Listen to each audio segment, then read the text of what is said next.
Hello everyone, this is your logical Guruji. Guys, मैं आप सभी को वेलकम करता हूं आपके अपने चैनल पे। तो गाइस, जैसा कि आज का टॉपिक आप लोग देख रहे हैं, काफी लोग इसका वेट कर रहे हैं कि भाई ये टॉपिक हम लोग कब करेंगे। तो ये गाइस टॉपिक है हमारा सिटिंग अरेंजमेंट। और गाइस, वो भी हमारा जो सिटिंग अरेंजमेंट है उसमें आप देख पा रहे हैं मैंने यहाँ पे लिया है how to solve certain number sitting. Guys, आजकल हमारे एग्जामिनेशन में, हमारे प्री एग्जामिनेशन में हमें एक क्वेश्चन 5 मार्क्स का सर्टेन नंबर सिटिंग से देखने के लिए मिलता है। और जल्दबाजी में अक्सर ये क्वेश्चन हमसे गलत हो जाता है या हमसे छूट जाता है, क्योंकि हमें एक अप्रोच नहीं पता, हमें एक टेक्निक नहीं पता कि किस तरीके से इस क्वेश्चन को सॉल्व किया जाए। क्योंकि नॉर्मल जो सिटिंग होती है उसमें पहले से डिस्क्राइब होता है कि भाई 5 बंदे, 6 बंदे, 8 बंदे, 10 बंदे, पहले से डिस्क्राइब होता है। तो एक माइंडसेट होता है कि भाई हमने सर्कल बना के 10 लाइनें खींच ली, चलो अब क्वेश्चन सॉल्व करते हैं। लेकिन यहां सर्टेन नंबर है, अब आपको पता ही नहीं कि सर्कल पर कितने बंदे हैं या लाइन में कितने बंदे हैं। तो अब हम इस चीज को कैसे रिजॉल्व कर पाएंगे, कैसे सॉल्व कर पाएंगे, तो ये चीज हमें यहां समझनी है। और आज के वीडियो में हम लोग उसी पर बात करने वाले हैं। तो बिना कुछ बकवास किए हुए सीधा हम लोग चलते हैं हमारे क्वेश्चन की तरफ। देखिए गाइस, एक क्वेश्चन हमारे सामने आ रहा है। Certain number of people was sitting in a circle facing towards the centre. Most probably certain number वाले जो क्वेश्चंस आते हैं इनमें फेस ऑलरेडी पहले से क्लियर होता है, क्योंकि अगर वो फेस को क्लियर नहीं करेगा तो फिर भैया क्वेश्चन बनने की प्रोबेबिलिटी ये मान लीजिए 0/100 हो जाएगी, है ना। क्योंकि एक तो नंबर फिक्स नहीं, फिर फेस फिक्स नहीं, तो गड़बड़ हो जाएगा, है ना। इसीलिए देखिए ज्यादातर इसमें क्या रहेगा, आपका फेस फिक्स रहेगा। चलिए देखते हैं। तो भैया सर्कल में बैठने, अब यहां पे आप वो वैसे लाइन वाला जो हम लोग सर्कल बनाते थे वो नहीं बना सकते आप, है ना। समझिए, पहले आगे देखते हैं। देखो होता क्या, जल्दबाजी में अब आप क्या करोगे, आप जैसी लाइन पढ़ोगे आप उसको ड्रॉ करना शुरू कर दोगे। ये नहीं करना है, क्योंकि आपको ये नहीं पता कि पॉइंट्स आपस में कैसे कनेक्ट होंगे। ये बात समझने की कोशिश करिए, ठीक है। देखिए, A was sitting fourth to the left of V। हमें पता चलता है कि A V के लेफ्ट में चौथे नंबर पर है, ठीक है। अब गाइस देखिए, आप क्या कर सकते हैं, आप यहां सर्कल बनाएंगे, लेकिन हमें ऐसा नहीं करना। पहले हमें इसकी रीडिंग करके इसके पॉइंट्स को नोट करना है। देखिए जल्दी से करते हैं हम लोग। तो हमें पता चला कि भाई ये B है और इस V के लेफ्ट में first, second, third, fourth place पर आपको दिखाई देगा A बैठ रहा है, ठीक है गाइस। आगे क्या लिखा है, J was sitting seventh to the right of A. J A के राइट में सेवेंथ है, तो first, second, third, fourth, fifth, sixth और ये सेवेंथ प्लेस पर आपका J आ चुका है, कोई इशू नहीं है। Number of person sitting between A and V was same as the number of person sitting between A and F। देखो गाइस, ये वाला पॉइंट अक्सर कैंडिडेट को परेशान करता है, समझ में नहीं आता। आप इस पॉइंट को ऐसे समझिए। देखिए, वो ये कहना चाह रहा है कि A और V के बीच में जितने बंदे हैं उतने ही बंदे A और F के बीच में होंगे। इसका सीधा सीधा सा एक रिजल्ट निकल कर आता है कि ये जो A है ये B और F के इमीडिएटली मिड में बैठा हुआ है। कहां बैठा हुआ गाइस, इमीडिएटली मिड में। जी हां। अब यहां पर हमें इमीडिएटली मिड वाला कॉन्सेप्ट देखने की जरूरत नहीं है। क्यों नहीं है, आप देखोगे यहां A और B के बीच की काउंटिंग 1 2 3 ऑलरेडी फिक्स है, तो A और F के बीच में भी 1 2 3 बंदे आएंगे, तो वो 1 2 3 बंदे इस तरफ तो नहीं आ सकते, है ना, यानी वो इस तरफ आएंगे, 1 2 3 और कौन, F। अब क्या लिखा है, J was the neighbor of D who sits at the 7th position from F either left or right। देखिए वो कह रहा है कि J D का नेबर है और जो J है वो 7th पोजीशन पर आता है F से, या तो राइट में या तो लेफ्ट में। अब अगर गाइस आप यहां पे एक चीज देखो, तो अब यहां से अगर आप देखोगे तो 1 2 3 4 5 6 7 7 ये D आ रहा है। तो अगर आप यहां D को रखोगे तो भैया इसका मतलब वो J का नेबर तो नहीं बनेगा। इसका मतलब ये हुआ कि वो ये कंफर्म करता है कि F के राइट में तो D नहीं आएगा। अब जो D है उसको F के लेफ्ट में आना पड़ेगा, तो भैया लेफ्ट में इधर को बनाओगे तो घुमा के सर्कल रिलेट करेगा, है ना। तो अब यहीं से देखो इसको ड्रॉ करना शुरू कर देते हैं। हमारा क्वेश्चन ऑलमोस्ट सॉल्व हो चुका है। देखिए, एक सर्कल हम बना लेंगे, सबसे पहले हमारे पास पॉइंट आया था ए, राइट साइड में आप 1 2 3 का गैप करके यहां पे बी को प्लेस करिए, 1 2 3 का गैप करके आप यहां पे एफ को प्लेस करिए, फिर बी से 1 2 का गैप करके आपने यहां पे जे को प्लेस कर दिया। अब देखिए गाइस, यहां पर भी आपके लिए दो अल्टरनेटिव बनेंगे। दो अल्टरनेटिव कैसे बनेंगे देखिए, मैं आपको समझाता हूं। पहले एक अल्टरनेटिव यहां बना देता हूं, फिर समझाता हूं आपको। देखिए, क्योंकि जल्दबाजी में आप गलती कर सकते हैं। देखिए, ए 1 2 3 छोड़कर यहां पे बी आ जाएगा, 1 2 छोड़कर यहां पे जे आ जाएगा, 1 2 3 छोड़कर यहां पे एफ आ जाएगा। देखिए गाइस, एफ के लेफ्ट में बिठाना, राइट वाला कॉन्सेप्ट तो खत्म हो चुका है, मैंने आपको समझाया। डी को 7वें नंबर पर, देखिए 1 2 3 4 5 6 7। एक सॉल्यूशन ये हो सकता है कि ऐसे करके 7वें नंबर पे डी आए और जे का पड़ोसी बने। अब इधर देखिए, 1 2 3 4 5 6 और 7। एक सॉल्यूशन ये हो सकता है कि इस तरीके से 7वें नंबर पर डी आए और जे का पड़ोसी बने, यानी कि दो अल्टरनेटिव बनेंगे इसके हमारे पास में। आगे देखते हैं, अभी कोई ना कोई हमारा एलिमिनेट हो जाएगा, देख लेते हैं। Number of person sitting between F and M was same as the number of person sitting between M and D. मैंने आपको बताया अभी अभी ये चीज यहां समझाई थी। वो कह रहा है कि एफ और एम के बीच में जितने बंदे हैं उतने ही बंदे आपके एम और डी के बीच में आएंगे। इसका सिंपल सा एक मीनिंग निकलता है गाइस कि जो एम है वो एग्जैक्टली बिटवीन में आएगा एफ और डी के। अब किस तरफ से आएगा ये देखना पड़ेगा। देखो, इस डायग्राम पे देखते हैं। अगर इधर से बात करें तो 1 2 3 4 5 6 बंदे हैं एफ और डी के बीच में, तो 6 में तो एग्जैक्टली मिड होगा नहीं, तो इस तरफ तो एम आएगा नहीं। अब इस तरफ देखते हैं, देखिए 1 2 3 4 5 6 7 8 9 10 और 11 लोग हैं। अगर 11 हैं तो एग्जैक्टली मिड बन जाएगा, चाहे 5 इधर से गिन लो चाहे 5 इधर से गिन लो। 1 2 3 4 5 गिनोगे तो इस जगह पर आपका एम आ जाएगा। ठीक है, ये हमारा ए है, ध्यान रखना ना, जल्दबाजी में के मत समझ लेना। इधर देख लेते हैं। देखिए, इधर अगर आप देखेंगे तो 2 4 ये 6 हैं, तो इस तरफ तो नहीं आएगा। इस तरफ देखिए 1 2 3 4 5 6 और 7 बंदे हैं, तो भैया कैसे भी आप रखोगे, चाहे इधर से गिनो चाहे इधर से गिनो, एनी हाउ आपका एम इस जगह पर आएगा। आगे क्या लिखा है, के वॉज द नेबर ऑफ जे, के जे का पड़ोसी है, तो भैया इधर वाला पड़ोसी घिरा हुआ है, इधर के आ जाएगा, यहां पे इधर के आ जाएगा। M is not the immediate neighbour of A, M A का नेबर नहीं, जबकि इसमें एम ए का क्या आ रहा है, नेबर आ रहा है। ये हमारा कैंसिल हो गया, ये हमारा सॉल्व हो गया।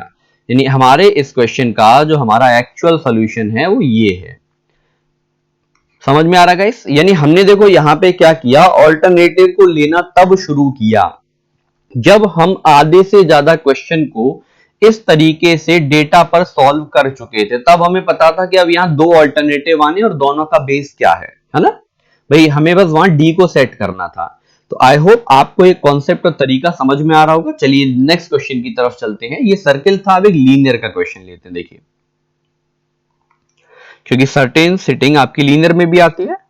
देखिए क्या लिखा है, A certain number of pupils sitting in a south facing row। भैया फेस पहले से फिक्स करेगा, मैंने आपको बताया साउथ फेसिंग रो में बैठा है, कोई दिक्कत नहीं है। Only some pupil arrangements are known। Arrangement के कुछ pupil हमें पता है, बाकी नहीं मालूम है, ठीक है। Only one person sits between I and M। अब इस पॉइंट से आप क्वेश्चन शुरू नहीं कर सकते हैं। आपको क्या करना है, ये सारे पॉइंट साइड में नोट करने। देखो मैं आपको बताता हूं कि पॉइंट को यूज कैसे करते हैं। I M के बीच में एक बंदा है, L sits fourth to the left of I। ये कंफर्म हुआ कि जो L है वो फोर्थ लेफ्ट में आएगा I के, तो इस पॉइंट को आप यहां ड्रॉ कर सकते हैं। देखिए ये I है। अब आपको पता है कि अगर ये साउथ की तरफ देखेगा तो इसका जो लेफ्ट है वो इस तरफ चलेगा। First second third fourth number पे आ गया L, कोई इशू नहीं है। 5 person sit between L and V। इसे ट्राई नहीं करना है भी। अब आप कहोगे सर इधर भी बैठ सकते हैं इधर भी बैठ सकते हैं, नहीं ट्राई करना है, साइड में लिखो। L और V के बीच में 5 बंदे हैं। जब तक फिक्स इंफॉर्मेशन नहीं आ रही है आप उसे अप्लाई मत करो। 4 people sit between V and Q। कोई इशू नहीं भाई साहब, हम लिख लेते हैं V और Q के बीच में 4 बंदे हमारे पास आने चाहिए, कोई दिक्कत नहीं है। Not more than 6 people sit to the right of V. वो कह रहा है कि वी के राइट में यानी इस तरफ जो बंदे हैं वो नॉट मोर देन 6 यानी 6 से ज्यादा नहीं आएंगे। यही से देखिए आपका पॉइंट बन जाता है। कैसे बनेगा? आपको पता है कि एल और वी के बीच में कितने का गैप आएगा? 5 का। अब आपको यहां डाउट था कि एल के बाद 5 बंदे छोड़कर बी इस तरफ आना चाहिए था, एक डाउट बन रहा था। लेकिन गाइस अगर आप एल के बाद 5 बंदे छोड़ के वी इस तरफ लिखोगे तो वी के आगे आप देखोगे 6 से ज्यादा लोग हो जाएंगे, जबकि वो कह रहा है कि 6 से ज्यादा बंदे नहीं आने चाहिए। इसका मतलब ये कंफर्म है कि एनी हाउ वी इस तरफ ही आएगा। तो चलिए देखिए, 1 2 3 4 और ये 5 और अब ये हमारा 6 प्लेस पर यहां पर आ गया है वी। तो अब एल और बी के बीच में 5 बंदों का गैप हो गया, कोई इश्यू नहीं है। अब अगर आप यहां से देखो तो वी और क्यू की वही कहानी है कि भाई 4 बंदों का गैप है ना। लेकिन इसे हम बाद में उठाएंगे, इससे पहले हम इसे उठा लेते हैं। देखिए आई और एम के बीच में एक बंदे का गैप है, सही है। ये आई है तो एक बंदा इधर तो आएगा नहीं, तो एक बंदा आपका इधर आ जाएगा। देखो इतना सॉल्यूशन हमारा सेट हो चुका है, ठीक है। अब अगर कोई ऑल्टरनेटिव इस पे लगाना पड़े तो इसी को एक बार यहाँ साइड में रफली लिख लेते हैं। एल, एक का गैप हमारा एम, एक का गैप हमारा आई, एक का गैप हमारा वी। यहां तक मैंने नोट कर लिया। अब मुझे पता है कि वी और क्यू के बीच में कितने बंदे आने चाहिए? मेरे 4 बंदे आने चाहिए। तो अब एक सॉल्यूशन तो ये बनता है हमारे सामने कि 1 2 3 4 बंदे छोड़कर आप क्यू को यहां लिख लो। एक सॉल्यूशन आ रहा है 1 2 3 4 बंदे छोड़कर आप क्यू को यहां लिख लो, सही है। चलो देखते हैं आगे क्या लिखा है। ये हो गया हमारा यहां तक। Number of person sit between I and Q is same as the number of person sit between M and T. वो कह रहा है कि आई और क्यू के बीच में जितने बंदे हैं उतने ही बंदे एम और टी के बीच में बैठेंगे। अब यहां वो एग्जैक्टली बिटवीन वाला कॉन्सेप्ट मत लगा देना क्योंकि नाम कॉमन नहीं है ना। देखते हैं। तो यहां से हमें पता चल रहा है कि आई और क्यू के बीच में जो हमारे बंदे बैठ रहे हैं वो 2 बैठ रहे हैं, है ना। तो भाई एम और टी के बीच में भी 2 बंदे आने चाहिए। यहां अगर आप देखोगे तो 1 2 3 4 5 6, यहां आई और क्यू के बीच में 6 बंदे हैं, तो एम और टी के बीच में भी 6 बंदे आने चाहिए।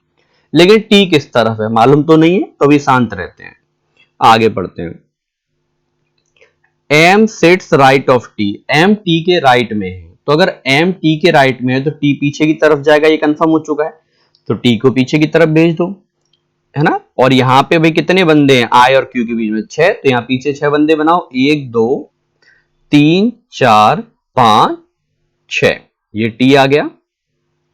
1 2 3 4 5, अच्छा ये 5 बंदे हुए भैया, एक बंदा और बढ़ा दो बीच में, गई ये हो गए चलो 6, ठीक है। अब यहां देखो, यहां आपका आई और क्यू के बीच में 2 बंदे हैं, तो 2 बंदे के बाद 1 और 2 और यहां पे आपका टी आ जाएगा, है ना। सिमिलैरिटी बिल्कुल बनाकर चल रहे हैं। चलिए आगे देखते हैं। 3 people sit between T and W, T और डब्ल्यू के बीच में 3 बंदे, लेकिन ये तो पता ही नहीं भैया डब्ल्यू है कहां, है ना, आगे के पीछे नहीं मालूम। W sits adjacent to L, W L का पड़ोसी है। अब गाइस इसमें आप देखोगे तो डब्ल्यू इस जगह पर आना चाहिए, सही बात है। लेकिन अगर डब्ल्यू इस जगह पर आएगा तो ये वाला सोल्यूशन तो फ्लॉप हो गया, वैसे ही कोई मतलब का ही नहीं रहा। अब अगर आप इसमें देखोगे तो डब्ल्यू एल का पड़ोसी होना चाहिए और दोनों के बीच में 3 बंदे आने चाहिए। अगर यहां रख दोगे तो 3 बंदे नहीं आएंगे, इसका मतलब डब्ल्यू आपका यहां पर है और 1 2 3 बंदे दोनों के बीच में अवेलेबल हो रहे हैं। अब अगर आप देखें तो कुछ पॉइंट इसके अंदर, कोई पॉइंट बच रहा है क्या हमारा? कोई पॉइंट नहीं बच रहा, यानी कि सारे पॉइंट हम लोग एज इट इज इसमें सेट कर चुके हैं। तो इसका मतलब यही वाला जो डायग्राम आप देख रहे हैं यही हमारा सॉल्यूशन है। आई होप गाइज आप लोगों को ये समझ में आ रहा होगा। चलिए एक और क्वेश्चन कर लेते हैं हम लोग इसी पे। A certain number of pupils sitting in the linear row facing north, अब की बार सारे के सारे जो बंदे हैं वो नॉर्थ की तरफ फेस करके बैठे हुए हैं। Only 3 pupils sit between A and R, तो देखो अप्लाई नहीं करना है, मैंने समझाया आपको कि जब तक सर्टेन पॉइंट फिक्स पॉइंट नहीं आएगा तो हम अप्लाई नहीं करेंगे। यानी हमें पता चलता है कि A और R के बीच में हमारे पास 3 बंदे बने रहने दो। Only 4 pupils sit between K and W, भाई K और W के बीच में 4 बंदे हैं, बने रहने दो, हमें क्या दिक्कत है। अब देखिए only 5 people sit between R and K. भाई आर और के बीच में 5 बंदे हैं, बने रहने दो। T sits third to the right of W. भाई हमें पता चला कि डब्ल्यू के राइट में तीसरे नंबर पर टी है। अब मैंने ये पॉइंट ऐसा क्यों बनाया, क्योंकि अब की बार ये लोग कैसा फेस कर रहे हैं, नॉर्थ फेस कर रहे हैं, तो राइट हैंड इस तरफ आएगा। Only 6 people sit between R and Y. इसको भी साइड में नोट कर लो कि भैया आर और वाई के बीच में 6 बंदे आएंगे, आने दो, हमें क्या दिक्कत है। Not more than 3 people sit between के एंड वाई। वो कह रहा है के और वाई के बीच में नॉट मोर देन 3 है, यानी 3 से ज्यादा बंदे नहीं आएंगे, कोई दिक्कत नहीं। More than 4 people sit between T and Y. वो कह रहा है टी और वाई के बीच में 4 से ज्यादा बंदे आएंगे, ठीक है, आने दो। Q sits third right of Y. Fix point है, वाई के राइट में पहला दूसरे तीसरे नंबर पर क्यू आएगा, कोई इशू नहीं है। None of them sit between Q and W. Q और डब्ल्यू के बीच में कोई भी नहीं बैठा है। क्यू और डब्ल्यू के बीच में कोई भी नहीं बैठा है, तो इसका मतलब है कि क्यू और डब्ल्यू एक दूसरे के पड़ोसी हैं, ठीक है। आगे देखते हैं। J sits 8 to the left of K. के लेफ्ट में ये के है, 1 2 3 4 5 6 7 8, 8th नंबर पर आपका जे बैठा हुआ है, कोई इशू नहीं, बैठा रहने दीजिए। Not more than 3 person sit between A and J. A और जे के बीच में आपको बताया गया है कि 3 से ज्यादा बंदे नहीं बैठे हैं, कोई दिक्कत नहीं, मत बैठने दो भाई, हमारा क्या जा रहा है, सही बात है। चलो अब हम लोग यहां पे इसको सॉल्व करने की और देखने की कोशिश करेंगे।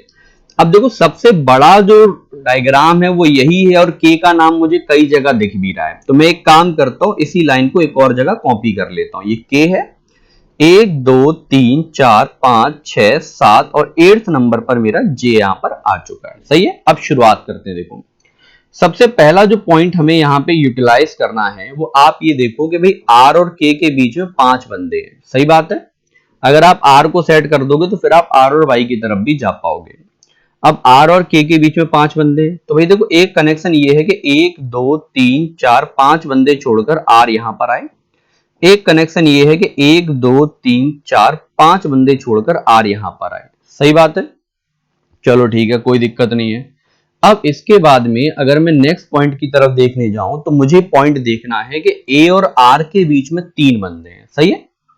अब मैं ए और आर वाला पॉइंट क्यों उठा रहा हूं, क्योंकि देखो ए यहां आर से रिलेट करता है, ए यहां जे से रिलेट करता है, तो कहीं ना कहीं मुझे एक फिक्स पॉइंट मिल जाएगा।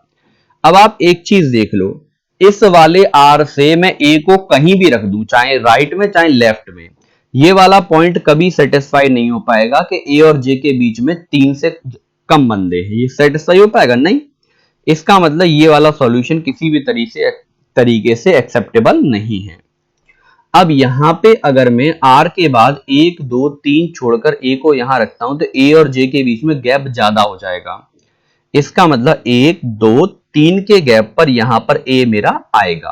अब मैंने यहां तक फिक्स कर दिया गाइस। चलिए तो आगे देखते हैं। अब इसके बाद में हमें नेक्स्ट पॉइंट क्या लेना चाहिए, एक ऑल्टरनेटिव तो हमारा चला गया, एक ही ऑल्टरनेटिव हमारा बचा हुआ है, तो उसको भी हम लोग ट्राई करेंगे।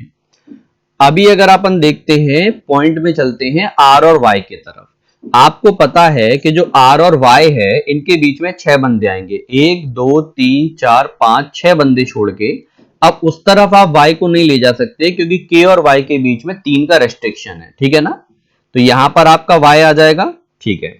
तो 1 2 3 4 5 6 और यहां पर आ गया आपका वाई, ठीक। ये वाला पॉइंट भी हमारे लिए यूज हो गया, ये वाला पॉइंट भी हमारे लिए यूज। देखो जो जो यूज करते जा रहे हैं उनको कट करते चले जाओ, ताकि वो पॉइंट आपके सामने बार बार घूम कर ना आए और आप बार बार कंफ्यूज ना हो। अब हमें पता चलता है कि टी और वाई के बीच में 4 से ज्यादा बंदे हैं, अभी देखेंगे। हाँ देखो ये वाला पॉइंट यहां से उठाओ कि y के राइट में दूसरे नंबर पर तीसरे नंबर पे q है, फर्स्ट सेकंड थर्ड नंबर पे आपने यहां q लगा दिया। ओके गाइस, यहां तक हमने सॉल्व कर दिया, इस पॉइंट को भी कट कर देते हैं। अब इसके बाद में हमें पता है कि w और t एक दूसरे, जब ये वाला पॉइंट देखो q और w क्या एक दूसरे के पड़ोसी हैं, तो अब भाई आप W को रख सकते हो। अब एक कंडीशन ये भी है कि K और W के बीच में कितने बंदे आने चाहिए, 4। तो आप W को यहां नहीं रख सकते, क्योंकि आप यहां रखोगे तो 2 ही बंदे आएंगे, है ना। तो 1 2 3 4 बंदे छोड़ के ये आ गया W, और W के फर्स्ट सेकंड थर्ड नंबर पे ये आ गया हमारा T। ये भी यूज हो गया। अब ये भी यूज हो गया, इसको क्रॉस चेक करना है बस कि T और Y के बीच में 4 से ज्यादा बंदे आने चाहिए। तो 1 2 3 भैया ज्यादा ही दिख रहे हैं, इसका मतलब ये पॉइंट भी यूटिलाइज हो गया और ये हमारा सॉल्यूशन यहाँ पर क्या हो गया, रेडी हो गया। तो गाइज इस तरीके से आपको अपने एग्जाम में कुछ सर्टेन नंबर ऑफ सिटिंग को सॉल्व करना है। आई होप आप लोगों को ये तरीका समझ में आया होगा, आप इसे अपने एग्जामिनेशन में अप्लाई करेंगे। तो अगर आपको वीडियो पसंद आया है तो लाइक करिए, कमेंट करिए और चैनल को सब्सक्राइब तो कर ही लेना भाई, है ना। तो चलिए नेक्स्ट वीडियो के अंदर मिलते हैं। Thank you so much.